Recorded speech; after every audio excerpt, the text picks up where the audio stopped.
Bem, a igreja de Corinto. A igreja de Corinto. Nascimento e crescimento.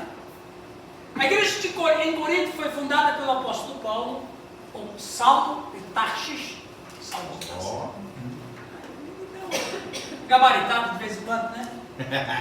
Durante sua segunda viagem missionária entre os anos 50 e 52 depois de Cristo. Ali Paulo permaneceu durante 18 meses. Atos 18, 1. A igreja era composta por judeus e gentios. Entre seus membros havia ricos, pobres e escravos. Aqui é uma outra questão interessante, cultural. Na sociedade da Europa do século I, falar do século I, que é o século que nós estamos estudando, na igreja você tinha pobres, ricos e escravos. E é tão interessante isso, que a fé cristã conseguia unir os três estratos da sociedade. E agora, o que era interessante, por exemplo, a igreja não tinha templo. O primeiro templo cristão que se tem notícia, o mais antigo templo cristão, é do ano 220. O primeiro templo cristão construído foi um templo bem, eu vi uma foto, já faz muitos anos que eu vi essa foto, até procurei na internet e não achei. Na época que não tinha internet, nós temos mais de 40 anos atrás. E era uma capelinha, construída no tempo de Justino Mártir, quando a fé cristã e os cristãos eram perseguidos pelo Império Romano. Então, até o ano 220, todos os cristãos se reuniam nas casas. Olha a célula. Parar. Eram células. Um dia eu encontrei com um sujeito que é de uma igreja de casas. Eu não gosto muito desse tipo de situação, porque tem muito orgulho religioso em cima disso. Minha igreja não tem nome. Igreja que tem nome é igreja de homem. A minha igreja é igreja sem nome. Essa não tem nome, né? Aí então, ele foi fazer um serviço para mim. Ele trabalhava com um centro de fogão. E aí ele falou: você é pastor? Eu falei: pela graça de Deus. Eu também sou, eu sou cristão também. Você é cristão. Chegou a igreja? Não, a minha igreja não tem nome. Porque na Bíblia a igreja não tem nome. Aí eu falei: isso acontece comigo essas coisas. Tudo bem. Onde é que o cara foi embarcar Tudo também? bem, pois é, tudo bem. Aí, tá bom. Aí na conversa com ele, eu vi que ele era um homem extremamente legalista. Extremamente legalista. É porque igreja certa não deve ter nome, porque igreja luterana, aí esse é nome de Lutero, é nome de homem. Presbiteriano, aí é nome de homem. Eu nem discuto, porque não vale a pena. Mas ele me enchia a paciência. Toda vez que a gente se encontrava, porque ele estava fazendo serviço para mim, ele me enchia a paciência. Minha igreja das casas. Porque o modelo da igreja primitiva, igreja de Deus mesmo, só nas casas. Esse negócio de templo, isso aí é idolatria. Agora, um dia eu fiquei com o espírito do profeta Elias. Veio falar, peguei a espada e fui matar os 400 profetas de Baal. Porque ele me encheu tanta paciência naquele dia, e eu sempre quero, não dá para discutir. Resultado. Ele disse: porque a nossa igreja, pastor, é a igreja verdadeira, é a igreja de Atos. Eu falei: vocês são igreja de Atos? É. Então tá bom, vocês são igreja de Atos? Não, eu sou uma igreja de Atos. Então me diz uma coisa, para ter certeza que vocês vão igrejados, você vai me responder 3 perguntas. Primeira pergunta: vocês são igrejados? Somos. Vocês que têm mais um pouco de poder aquisitivo, vocês vendem os seus bens e dão para os pobres? Não. Então vocês não são igrejados. Aí ele ficou meio assim. Não, quais são as outras 2 perguntas? Eu falei: vocês não respondeu nem a primeira. Já te deu uma voadora? Mas a primeira, que é a mais simples, a outra eu ia perguntar se vocês ressuscitam mortos. Porque acreditados ressuscitam. Mas você nem passou na primeira, rapaz. Ele tinha dado um orçamento para mim na primeira vez, quando ele me devolveu, ele aumentou o orçamento. Acho que ele ficou com raiva de mim. Mas tudo bem. Tem esse negócio de igreja em casa é o modelo da igreja? Não, não é o modelo, era o único que tinha.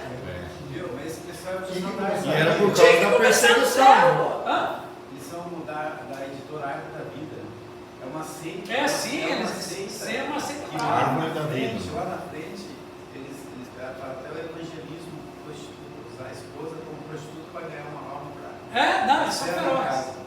Então, agora, lógico que a igreja hoje, a igreja quando ela está dentro dessa cultura, dentro da modernidade, ela tem entre os seus dispositivos de ministério células, que funcionam muito bem.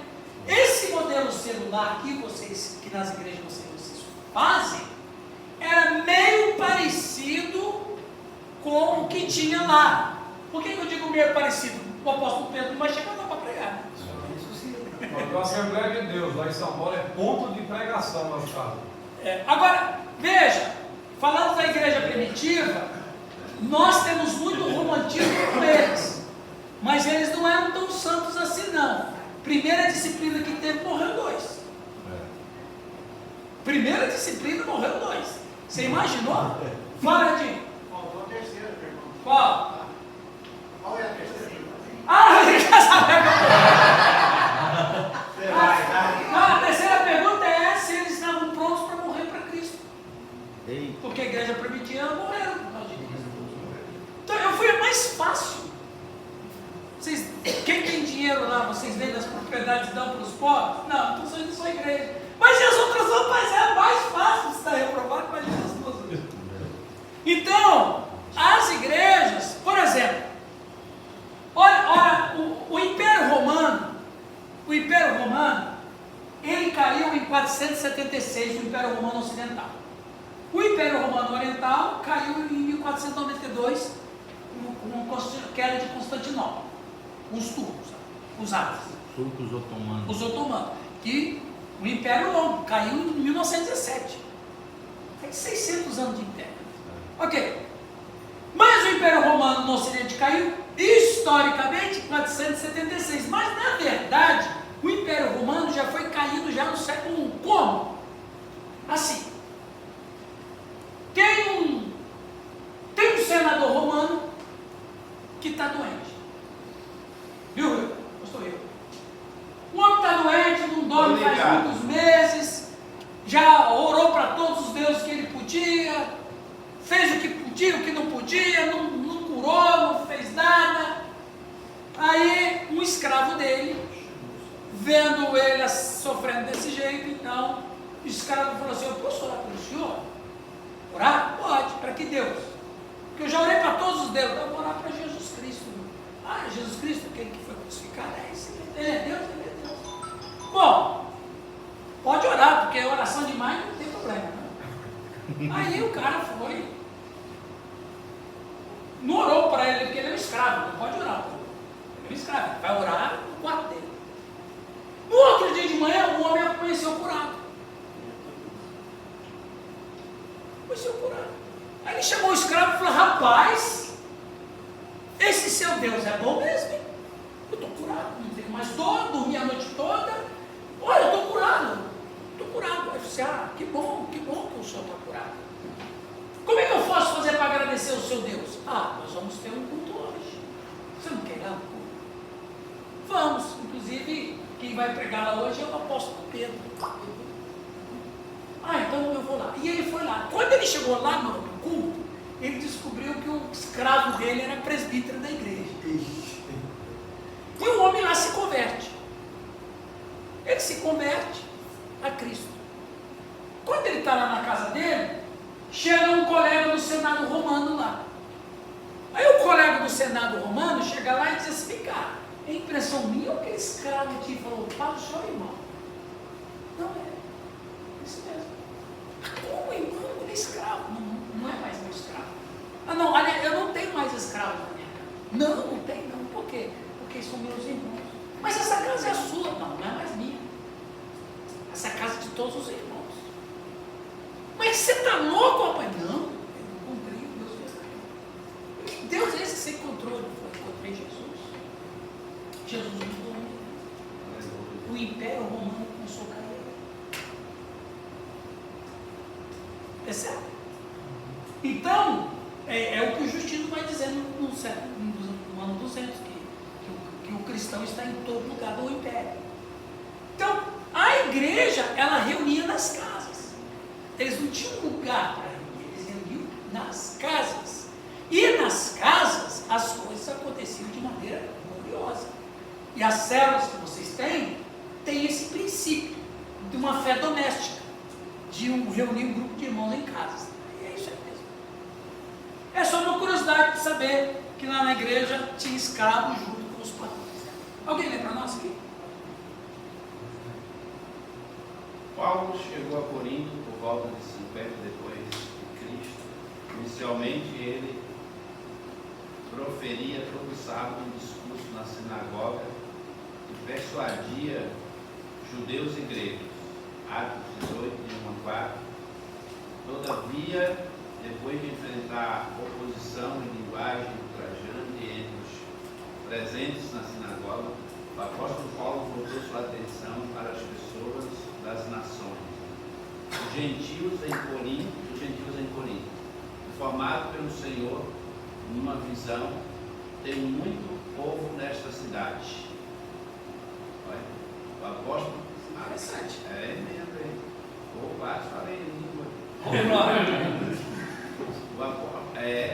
O apóstolo Paulo permaneceu ali por 1 ano e 6 meses, ensinando entre eles a palavra de Deus. Preste atenção. Veja, vamos aqui. Claro, Paulo não chegou lá e disse assim, vamos abrir a minha epístola que eu escrevi para os Efésios.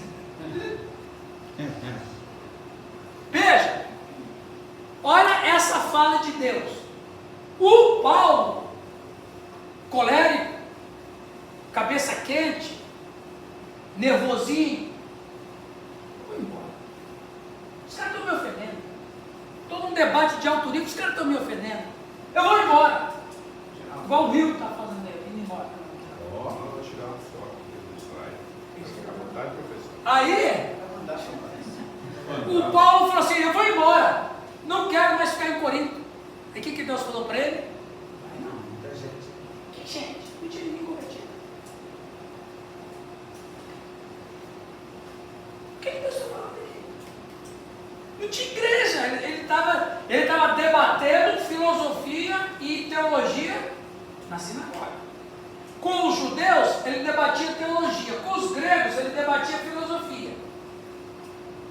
Com os gregos, até que era legal. Mas com os judeus, os caras odiaram ele. Aí Deus falou, vai não. Olha que fala de Deus muito profunda. Tenho muito povo nesta cidade. Que cidade que era essa? Idólatra? Carnal? Uma cultura pagã no último grau, que até os próprios pagãos se escandalizavam com eles. Mas Deus fala o quê? Tenho muito povo nessa cidade. O que Deus está falando? Tem gente nessa cidade que precisa ser salva. Tem os meus escolhidos. Eu preciso que você fique aí, porque tem gente aí que vai escolher. Aleluia. Isso chama-se onisciência. Se você pregar aí, o povo vai se converter. Ah, será, Senhor? Eu estou falando. Eu não acho. Eu não torço. Eu digo que eu sei. Não é um chutômetro. Não é um chutômetro. Gente, eu estava lecionando esses dias. Existem 2 tipos de onisciência de Deus. Existe uma onisciência restrita e existe uma onisciência lata. Qual é a diferença das duas? A diferença é a seguinte: a onisciência restrita é aquilo que Deus sabe que vai acontecer. Ponto. A obediência abrangente, a lata, é aquela que não iria acontecer, mas se acontecesse, ia acontecer do jeito que ele falou. Como Jesus deixou isso bem claro. Ele disse, ai de ti, Corazim, se em vós tivesse operado os milagres que se operaram em Tiro e Sidom, eles teriam se convertido. Isso é onisciência abrangente. Nem aconteceu,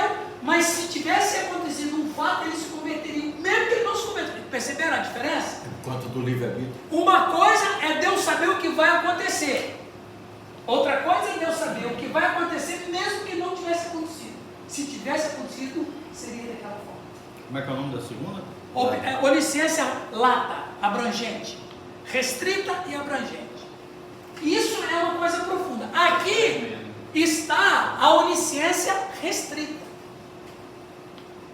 Tem muito povo nessa cidade. Como você falou, pastor Giovanni, não é um chutômetro. Eu posso chutar.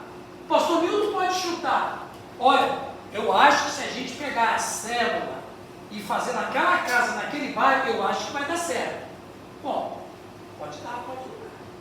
Mas se Deus falar, vai funcionar, é porque vai. Então, se você atentar nas palavras de Jesus Cristo, ele nunca falava em suposição, tudo ele falava com certeza. Ele não tem suposição, ele tem certeza. Até o que não aconteceu, ele tem certeza que se tivesse ocorrido um fato, aconteceria um fato. Então, isso é uma ciência abrangente. Tremendo isso. Meu Deus. É coisa fantástica. Nunca ouvi falar. Cuidado dos presbiterianos. Que bom que você está no centro. Eu falo sério. Tá bem que ficou gravado. Ficou. Desbaixou as bases teológicas de vocês. Olha, ele está tirando sarro ali, olha só. Mas, meu, deixa ele. Como na predestinação caiu por terra. Veja. Não, é porque às vezes você aprende uma coisa de um outro ângulo. Essa fala do Cristo. Então, o Cristo não fala. Assim, Irã, só deixando claro, né? Eu sabia que Deus tinha essas capacidades. Certo. Só não sabia essas duas definições. Isso é novo. Não, eu entendi, claro. Eu aprendi também, né? Claro. Então, onisciência restrita e onisciência lata, ou abrangente. Falar onisciência lata, tu não vai pensar aquela latinha, né? Lata é de ser latente, de ser abrangente. Não é isso aí, professor Lelé? Sim. Então, vamos lá. Deus fala, tenho muito povo nessa cidade. O que Deus está falando aqui? Onisciência. Se você pregar, o povo vai se converter. Veja, preste atenção. Aqui ele diz, tenho muito povo, mas ele não disse, tenho toda a cidade. Tem alguns dessas. Tem alguns. E aí é que vai o trabalho nosso. Eu não sou onisciente. Eu só tenho que obedecer o que o Senhor falou. O Senhor disse que eu tenho que pregar o Evangelho. Eu não sei se vai dar certo aquela célula naquele bairro, mas eu vou tentar. Vai que Deus tem povo ali. Percebe? É boa. Hã? Vai que a Vai que a terra é boa. Eu não sei, mas o Senhor me deu uma ordem. Vou lançar a semente. Eu vou lançar a semente. Se ela prosperar, amém. Se não prosperar, eu vou lançar em outro lugar. Mas é o que Deus falou assim, ó. Tenho muito povo da cidade. Infelizmente não é todo mundo. Mas eu tenho muita gente aí. E veja, mesmo que nasce uma igreja, eu fico pensando, rapaz, 1 ano e 8 meses sendo discipulado pelo apóstolo Paulo, que tipo de cristão não produziria isso hoje? Você pode imaginar 1 hora, se Paulo ressuscitar dos mortos hoje, ele vem aqui para nós, ele vai dar 1 hora de teologia, o que a gente não vai aprender com o Senhor? Todo mundo no céu. E é perigoso ele embananar a cabeça da gente mesmo. Né? Porque até Pedro não entendia o que ele falava, né? Não, vai ser um reteté aqui, não vai ficar ninguém em pé. Chapadão, todo mundo. Então, dentro desse contexto, Sim. Paulo ali, ele está levando uma novidade. Muita novidade. No nosso contexto aqui, o que é novidade? Exatamente. Todo mundo aqui tem uma noção. Então, você falar Do quê? teologia, que para um mundo Brasil cristão e hoje teológico. Meu Deus, tem um menu à vontade. Então, se o Paulo chegasse hoje, alguns iam concordar, outros não, etc. Ele é milenista. Se ele fosse na oitava, como é que seria? Ah, esquisito. Ele ia dizer, Paulo hoje não é. Se ele fosse na oitava, ia acabar em três. Ia ser legal. Veja, essa questão do Paulo, o Milton falou uma coisa verdadeira. Ele ia embananar todo mundo. Por exemplo, uma coisa que eu gosto muito de falar disso de Paulo. Ele vai pregar o Evangelho numa cultura, vamos ali em Corinto. Eu vou falar disso mais para frente, mas é só para você ter noção. Vai dar um spoiler. Vou dar um spoiler aqui. Corinto é o berço da filosofia grega. Em Corinto, o papa filosófico era Platão. Platão. Os filósofos que tinham lá eram platônicos, todos eles. Eu vou falar sobre isso na próxima aula, lá de filosofia também. O Platão, ele acreditava em reencarnação, que vai naquilo que a gente falou no ano passado, para a existência da alma. E o Platão ensinava que o corpo era a prisão da alma. Ora, se o corpo é a prisão da alma, como é que a alma pode ser liberta?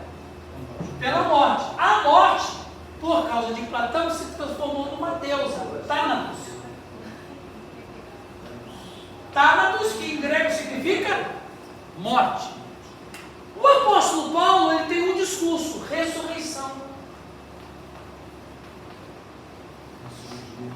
Como que você vai apresentar uma filosofia que diz que quem crê no que ressuscitou vai ressuscitar? É loucura. Do ponto de vista cultural filosófico, Paulo está contradizendo o Papa dos corintianos, que é Platão. E mais do que isso, Paulo exalta o corpo. Vamos falar muito do corpo também aqui no curso. Paulo falou assim, em 6, vosso corpo é santuário do Espírito Santo. Para o corintiano ouvir isso, uau, como é que é? Os caras ficaram enganando. Porque para a cultura corintiana, o corpo não presta, porque ele é prisão da alma. Casulo da alma. É o casulo da alma. A melhor coisa para o cara é morrer, porque se ele morre, a alma é liberta. Para que o cara vai ressuscitar de novo, voltar para o corpo? A taxa de suicídio deveria ser gigantesca. Muito, a cicuta principalmente. Então o que acontece? Paulo não somente honra o corpo, como ele diz que é templo do Espírito Santo, e diz que vai ressuscitar. E os gregos falam, mas é loucura escutar isso. Ele diz assim, eu não tenho outra coisa. E isso que faz o evangelho ser verdadeiro, é a questão que você falou. Como é que ele vai implantar uma verdade irrefutável, e a verdade mais irrefutável para nós é a ressurreição de Cristo. Toda a fé cristã está depositada na ressurreição de Cristo. Se a gente não prega que Cristo ressuscitou, ele mesmo vai dizer, é vã a nossa fé. Aí ele diz, se a gente confia em Cristo só para as coisas dessa vida, somos os mais infelizes dos homens. Por quê? Porque os corintianos pensavam em Cristo apenas como resolver meus problemas pessoais. E Paulo disse, não, ele ressuscitou. Para entrar isso na cabeça dos caras, não foi fácil. Então veja, aí que vem a verdade do Evangelho. O Evangelho não tem jeitinho. E é uma prova de que Cristo ressuscitou. Porque se o Cristo não tivesse ressuscitado, Paulo negociaria essa mensagem. Mas Paulo não negociou. É a única mensagem. E a melhor coisa que todo mundo precisa saber é que o corpo está ressuscitado. Ele vai ressuscitar. Ele não é prisão da alma, ele é templo do Espírito Santo. É o que você falou, Nilton, é o que embananou a cabeça de todo mundo. Essa cultura. Então, veja que coisa interessante tenho muito povo nessa cidade. A gente precisa pregar o evangelho onde a gente está. Deus tem muito povo em Campo Mourão. Deus tem muito povo em Moarama. Amém. É que a nossa mente, meu Deus, a nossa mente é muito pequenininha, é muito medíocre às vezes. A gente tem que ser bênção onde a gente está. A gente tem que pregar o evangelho onde a gente está. Eu sei que Campo Mourão não vai se converter inteira, mas pelo menos o evangelho eu tenho que pregar, porque alguém vai se converter e tem mais gente para se converter aí. Tem mais gente para se converter no Moarama. Tem que ensinar esse povo, então, o que é o Evangelho. Tem que ensinar para eles o que é o Evangelho. Não, os pastores e crentes, porque estão pregando o Evangelho do Corinto. Que o Jesus ele é para resolver O problema é exatamente, olha, bom tempo de sermão. Em muitos cultos no Brasil, o Cristo serve para resolver os problemas daqui e agora. Não para ali ou além.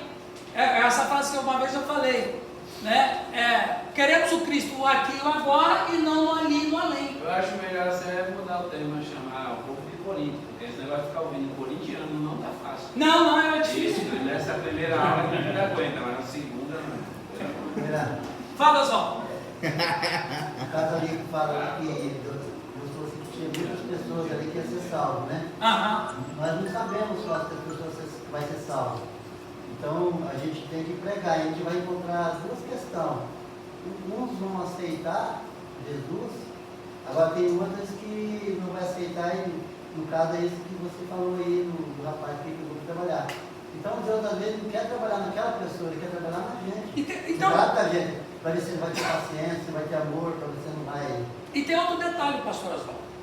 Vamos dizer, em Corinto tem 300 mil habitantes. Mas vamos dizer que Deus, quando disse tem muito povo nessa cidade, vamos dizer que Deus falou que de 300 mil habitantes, 100 mil era para ser cristão. Faltam 200 mil. Os 200 mil não se converteram, continuaram no paganismo. Os 100 mil se converteram. A igreja não sabe disso, só Deus sabe. A igreja não sabe. Mas a igreja conseguiu pregar o evangelho, 100 mil pessoas se converteram. E Deus sabe que não vai se converter ninguém. A igreja não sabe disso, mas a igreja vai continuar pregando. Aí você pergunta, mas então por que Deus quer a igreja lá ainda? Por uma razão. Mesmo que os 200 mil não vão se converter, mas a igreja vai influenciar no caráter. A igreja vai influenciar na vida do cara, na cultura dele. Ele pode até não ser convertido, mas o camarada, ele não vai mais roubar, ele não vai mais ser um bom corpo. Vai ser um bom pai de família. Vai ser um bom pai de família, Que é não uma vai bater espécie mais de na conversão. esposa, a esposa não vai ficar, percebe? Então a fé cristã, quando ela não converte, ela influencia os princípios do reino de Deus. Então eu tenho muito povo aí, Paulo. Você não sabe quantos são, mas eu sei. Trabalha e prega o evangelho. E tinha mesmo, que o povo se converteu. Agora, tem que, como você falou, tem que trabalhar na vida do povo. Eu tenho que discipular esse povo. Né? As epístolas aos Coríntios. Alguém pode ler para nós? Em nossas Bíblias, temos duas epístolas de Paulo aos Coríntios. Entretanto, sabemos que elas seriam pelo menos 3. Paulo se refere a uma carta anterior, a qual não chegou às nossas mãos. Existem referências a outra carta que pode ser Coríntios. Ok. Alguém lê a 1 Coríntios 5, 9 na sua Bíblia, por gentileza? 1 Coríntios 5, 9. Quem lê para nós? Leia.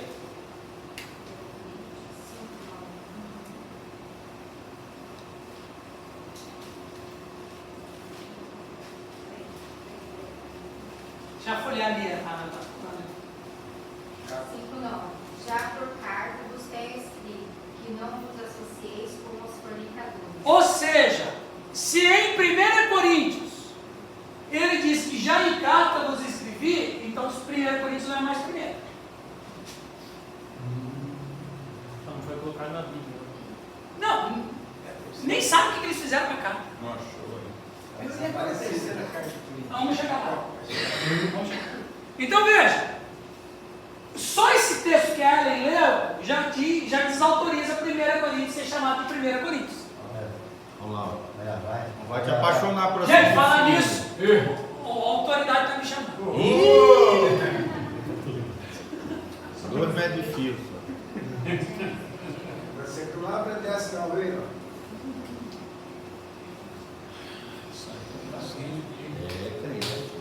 Rapaz,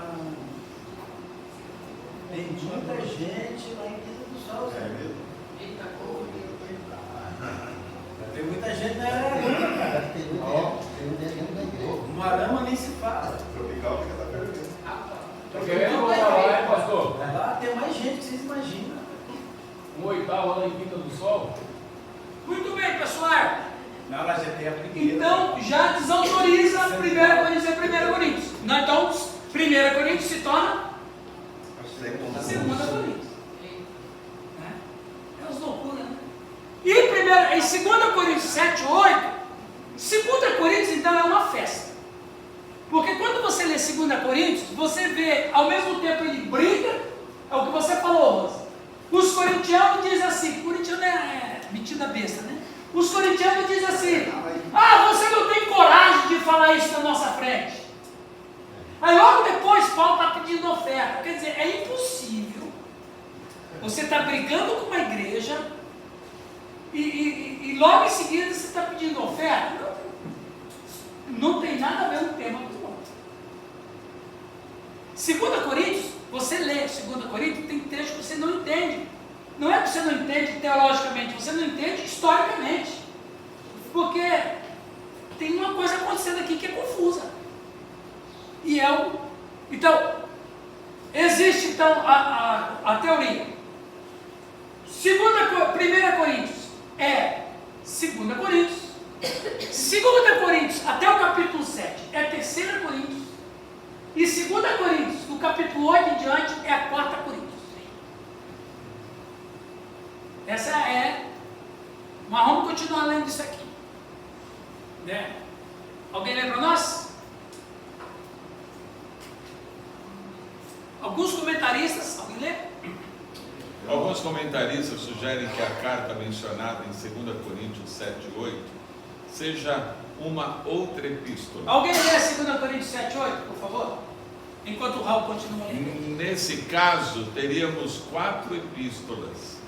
Trabalhando ainda com hipóteses, sugere-se que essa epístola corresponda aos capítulos 10 a 13 de 2 Coríntios, os quais poderiam ter sido ali agrupados posteriormente. O que diz lá, pastor Calixto? Porquanto, ainda que vos contristei com a minha carta, não me arrependo, embora já me tivesse arrependido por ver que aquela carta vos contristou, ainda que por pouco tempo. E que quando você vê essa carta, não foi a primeira que a gente conhece. Aquela carta. Aquela carta. Então quer dizer que tem uma carta tenebrosa aí, que eu acho que os caras ficaram com tanta raiva que queimaram. Porque ele fala de uma outra carta, que quando você lê o 1 Coríntios, por mais que ele esteja dando uma dura, mas ele não deixou ninguém aborrecido. Agora, teve uma terceira epístola, essa ele detonou. Pela vontade permissiva de Deus, ele excluiu, porque talvez seria da própria ira de Paulo, da carne dele. Não é aquela que ele mesmo escreveu. Ou talvez, pegando a ideia do Baiano, do pastor Baiano, ele vai dizer assim, Deus falou assim, bom, Paulo, essa carta eu não estou te inspirando não. Não, foi sua mesmo. Essa é sua mesmo. Cara, talvez da alma, né? Pode ser, mas nós estamos falando literariamente, viu, pastor? Viu? Eu estou entendendo. Não, você entende, você entende. Então, literariamente, essa terceira carta foi feroz. Mas pode ser que Deus considerou que havia esse mar. Com certeza eles jogaram fora. E Paulo, do jeito que ele falou ali, realmente essa terceira carta foi cruel. Foi tão cruel que Paulo ficou desesperado. Ele precisava até ajuda de um psicólogo. Porque ele ficou tão ansioso que ele fez uma viagem para encontrar com Timóteo. Para Timóteo dizer, e daí? Aquela outra carta que eu escrevi para a mãe nas coisas funcionou? Né? Tem isso aí também. Olha, é isso que eu estou falando. Alguém lê para nós? Paulo se preocupava com esta carta. Não pode esperar Tito voltar com a resposta. Assim viajou para encontrá-lo, 2 Coríntios 2,13, 7,5. Encontrou-o em algum lugar da Macedônia e se inteirou de que tudo ia bem. E provavelmente Filipos dedicou-se a escrever a 2 Coríntios, capítulo 1 a 9, carta da reconciliação. Exatamente, é onde ele pede oferta. Então já está tudo legal. Beleza. E tal, né? Então, tem tudo isso aí. Nós estamos aqui em questões literais, nada sobrenatural. Só questões literais. Então, e é um dos melhores trechos, né? Para falar de oferta. É o melhor. Bem leve, bem tranquilo, assim, não é? É uma carta que fala de amor, de dilatar o coração. Agora, viu, gente? Eu quero abrir um parênteses aqui. Um parênteses aqui. Os irmãos em Jerusalém, faz favor também, né? Porque eles receberam ajuda de todo lado e nunca melhoraram a posição financeira deles. Os caras venderam as propriedades, distribuiu para eles. 30 anos depois os caras continuaram pobres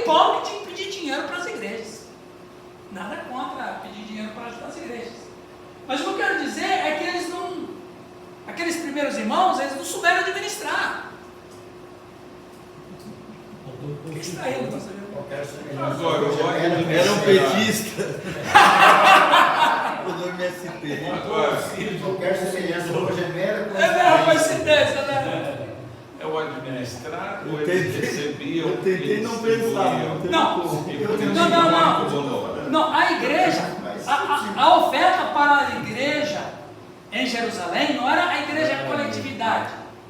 Não é a igreja em Jerusalém que precisava de dinheiro. Eram alguns irmãos que estavam passando aflição. É. Então eles venderam as propriedades, os apóstolos falaram, Jesus não chamou a gente para administrar dinheiro, aí que nasceu os diáconos. Então vocês dão dinheiro para os diáconos, e os diáconos vão ter uma relação de quem realmente está precisando. Quem estava precisando, eles distribuíram o dinheiro. Ok. Mas 20 anos depois, o povo pediu dinheiro de novo. Os diáconos devem estar ficando Ou talvez, Rapaz, se eu falar isso de Estevão, é de fazer ele remover no outro. ou talvez pela conversão das pessoas aumentou o número para se distribuir. Vai se Alguma coisa convertendo. aconteceu que É uma eles alternativa. continuaram- eles continuaram pobres. É, e a gente tem que pensar que naquela época não existia amparo social. Não, não nenhum. tinha. Ó, o que o pastor Giovanni falou aqui me despertou. Me despertou numa fala. Olha só a presença da fé cristã no mundo caído. A fé cristã antecipou 2000 anos de história. Por quê? Porque existe na sociedade hoje uma coisa chamada primado da justiça. O que é o primado da justiça? Alguém sabe? Distribuição de renda.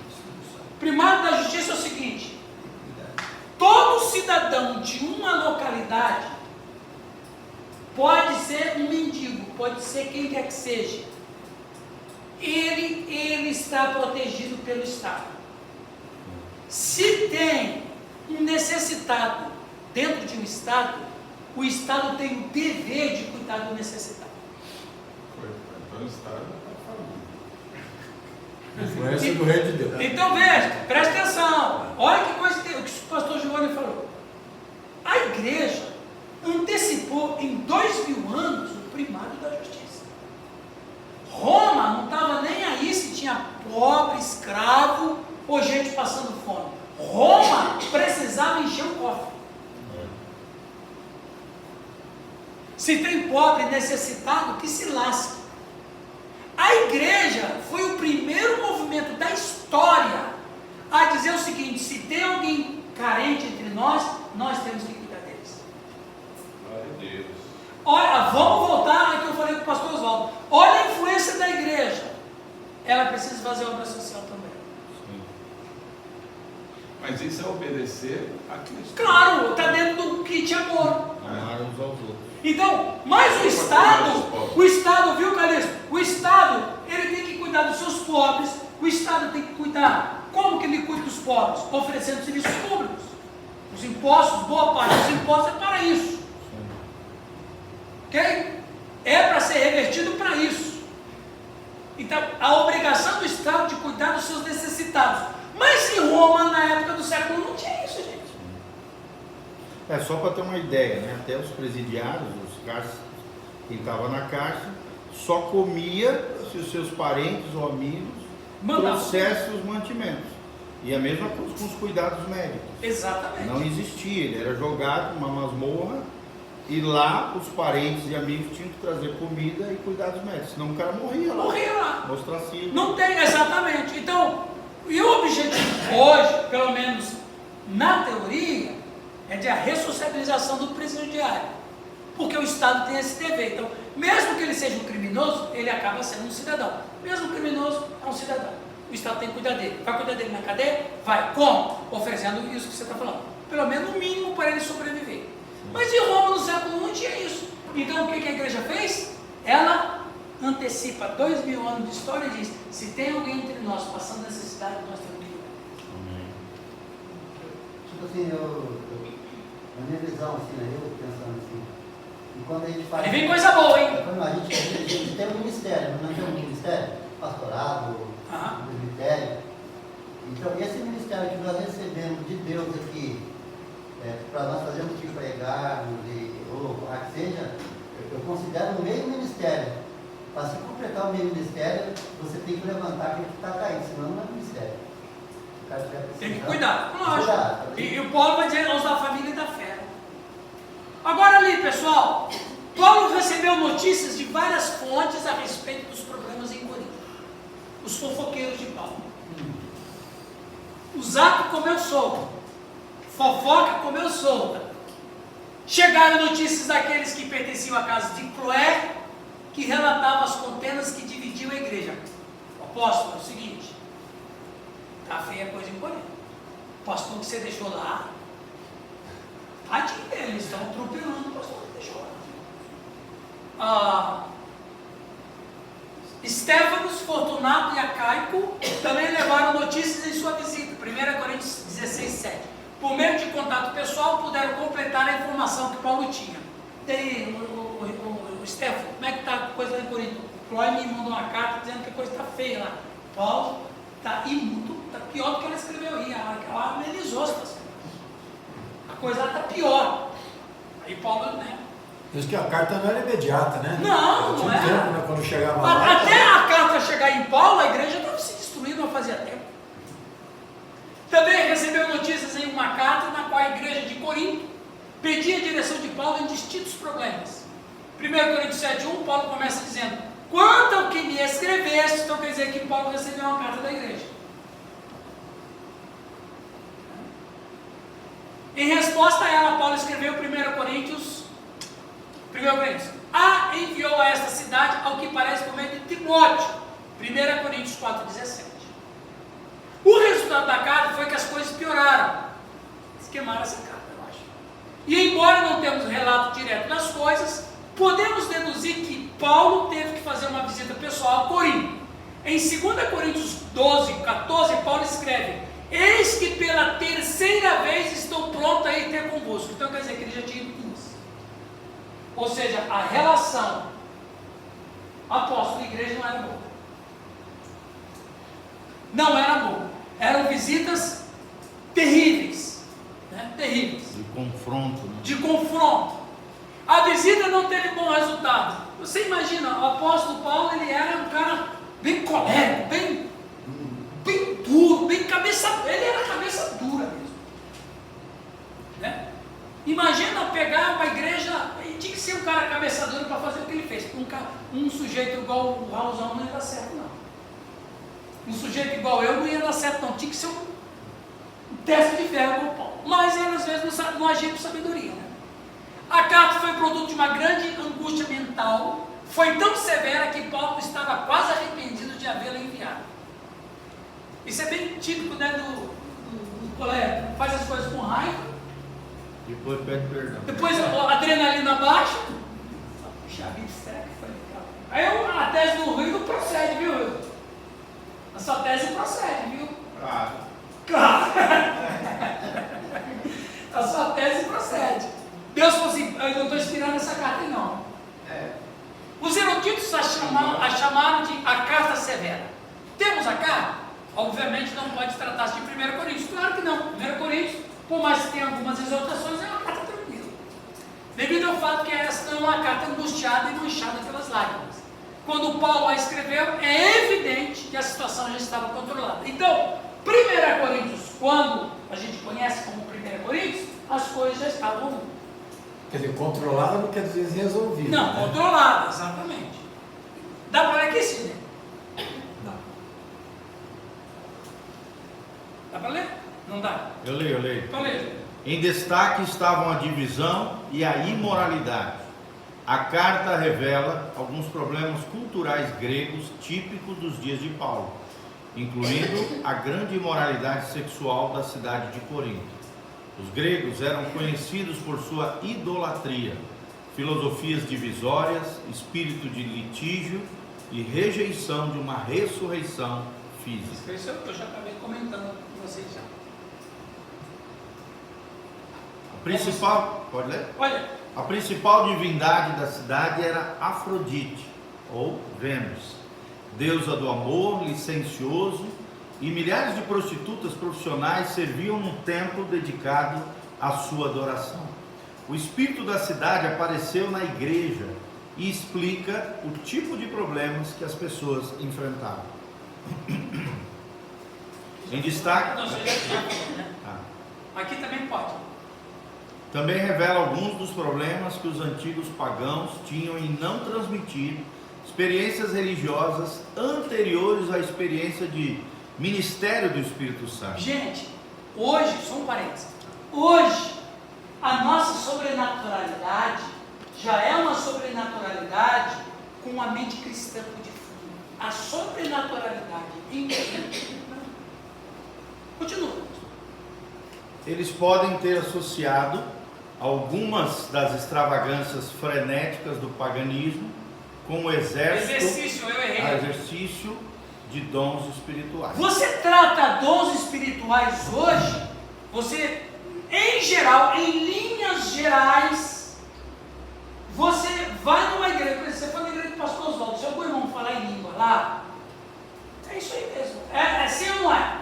É na igreja dele é assim mesmo.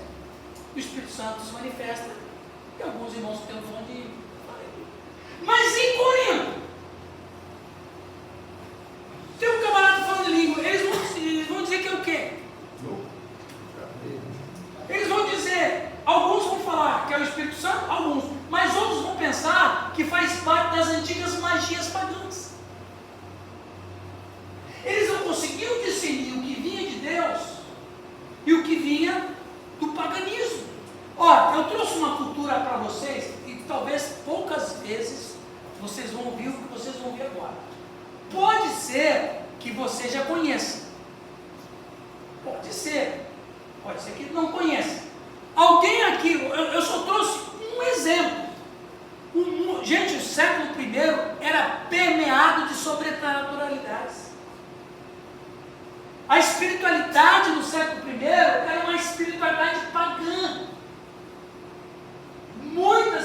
Os povos, por exemplo, quem vinha do oeste, né, no século, já ali no século 500 a.C., 300 a.C., tinham, principalmente no Oriente, os bruxos, os cartomantes, os adivinhadores, os agoreiros, os feiticeiros mais proeminentes eram do Oriente. Por exemplo, tinha uma bruxa lá chamada Bruxa de Évora. Era a mais temida. Bruxa de Évora. Era uma das mais temidas, isso no Oriente. Mas tinha bruxaria entre os gregos, tinha bruxaria entre os orientais, tinha bruxaria entre os fenícios, tinha bruxaria entre todos os povos que estavam em Corinto. Então, quer dizer, Corinto, tirando essa questão da imoralidade, você também tem um outro lado em que a espiritualidade era latente. Então a igreja de Corinto não sabia distinguir o que era Espírito Santo ou o que era uma espiritualidade pagã. Porque os caras que foram morar em Corinto, eles eu não estou falando agora de religião e de idolatria, eu estou falando de ocultismo, que é outro tipo de religiosidade. Então você pega Corinto, era um terreno minado para a fé cristã. Até a sobrenaturalidade do Espírito Santo era vista com dúvidas pelo povo. É Deus ou é um espírito ocultista? Por exemplo, que eu queria trazer para vocês. Alguém de vocês já ouviu falar da Efígia Gramata? Isso aí é complicado. Efígia Gramata. Alguém lembra para nós isso aqui? Eu só estou trazendo esse dado para você ter noção do todo. Alguém lê? Efígia Gramata são fórmulas mágicas gregas antigas atestadas a partir do século V a 4 a.C. Seu nome deriva de estarem escritos na imagem de culto a Artemis em Éfeso. Semelhante aos mantras do budismo e do hinduísmo, eles eram potentes para proteger aqueles que podiam falá-las corretamente. Seu poder residindo em seu som. Asque kataske lia tetrai. Damanemenes aizion. Essa fala que eu estou tendo aqui, nesse grego arcaico, ninguém entendia entre eles. Mas essa fala aqui, eram falas, por mais que a pessoa não pronunciasse a maneira correta, mas o som delas protegia quem pronunciasse contra os espíritos malignos. Os soldados, quando iam para as batalhas, eles pronunciavam a efígia gramata. É um mantra. Era uma fala, deixa eu ver se eu trouxe aqui. Então, isso que eu trouxe para vocês aqui, isso é questão cultural para vocês aprenderem também.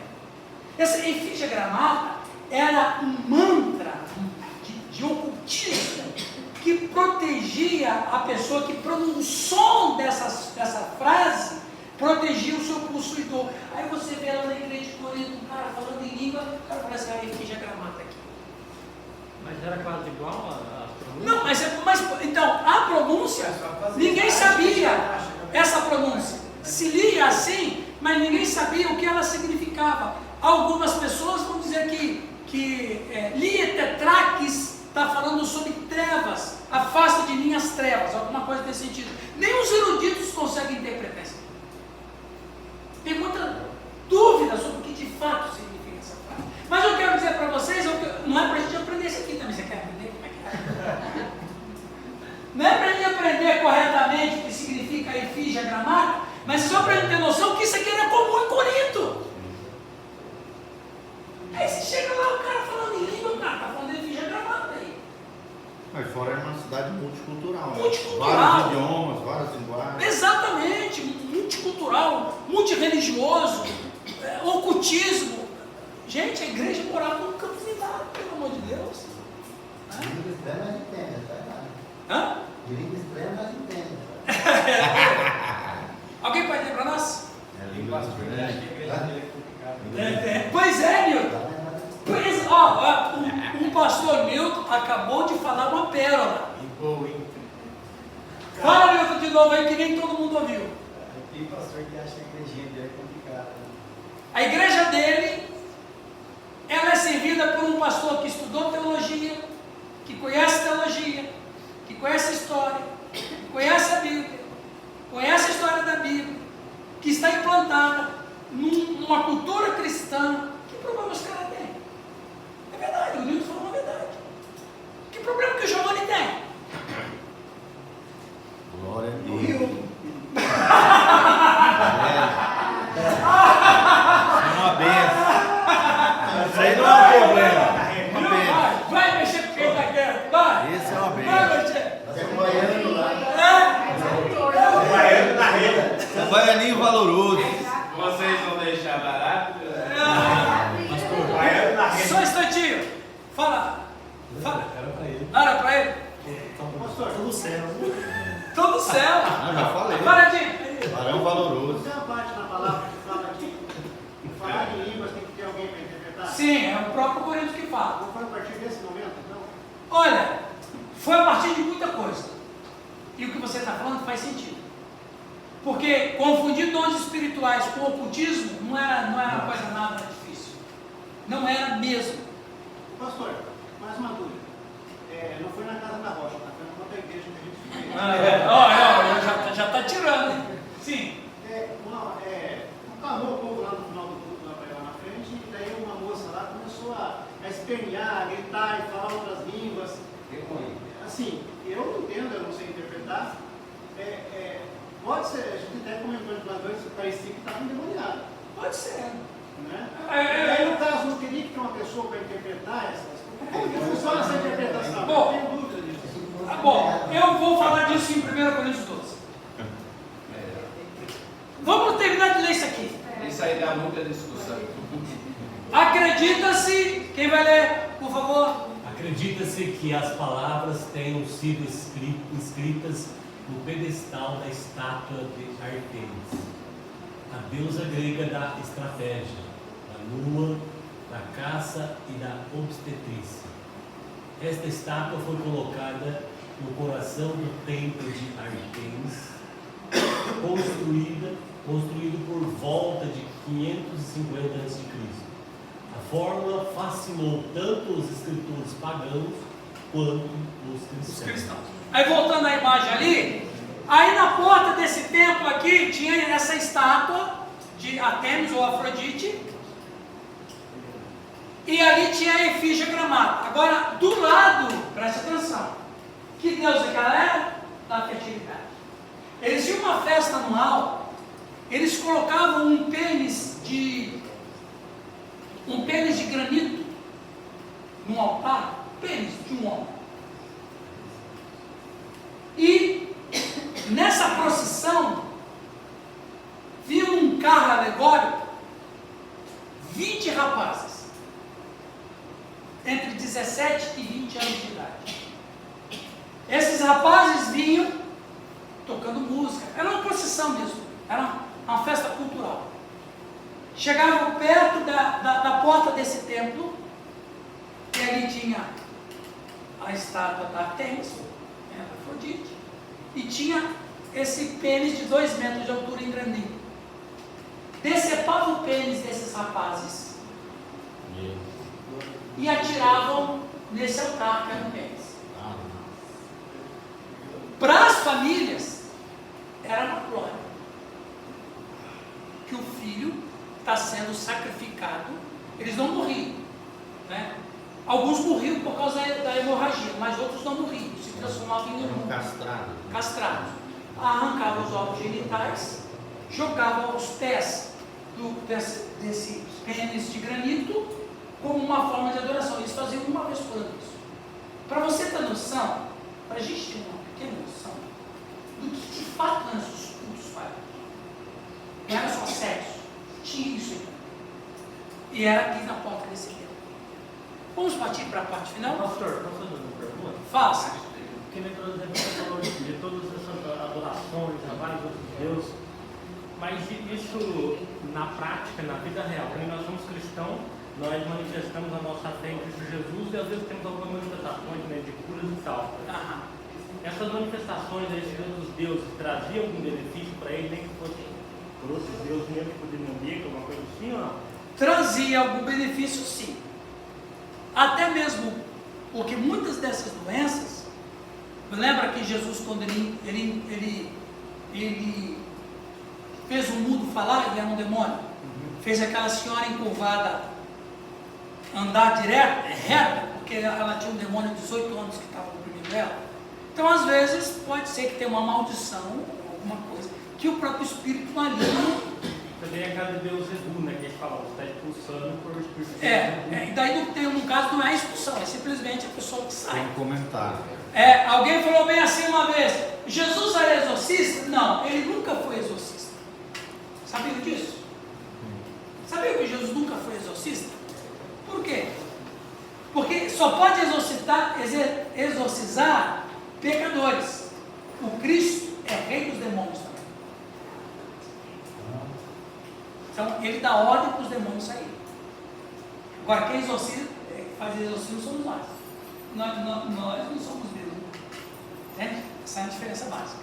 Voltando a falar, oi. Tem uma autoridade do Silvano, eu quero. Estou terminando aqui também. Graças a Deus. Tchau, meu querido. Um grande abraço. Vou pegar minha mulher. Pequeno notável. Vai lá. Então, para terminar ali as quatro cartas de Paulo, né? Vocês têm os textos que eu já mencionei. Deixa eu ir adiantando.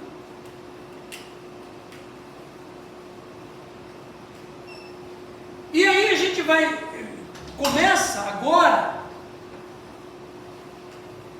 da primeira epístola de Paulo aos Coríntios. E tem os principais motivos da carta. Gente, deu para vocês nesse tempo a dar uma abertura na mente de vocês? Sim. Deu para abrir bem a mente de vocês sobre isso aí, pessoal? Esse ponto de fundo era importante. Porque, na verdade, o que acontece? Para a gente conhecer a carta, estudá-la como precisa ser estudada, tem coisa que está acontecendo por trás, tem uma história por trás. Né? Amém? Então, a gente vai começar 1 Coríntios. Valeu. Na próxima, daqui a 15 dias. Espero que todos estejam aqui. Ok? Nós vamos ter um tempo de oração, porque na academia é assim, né?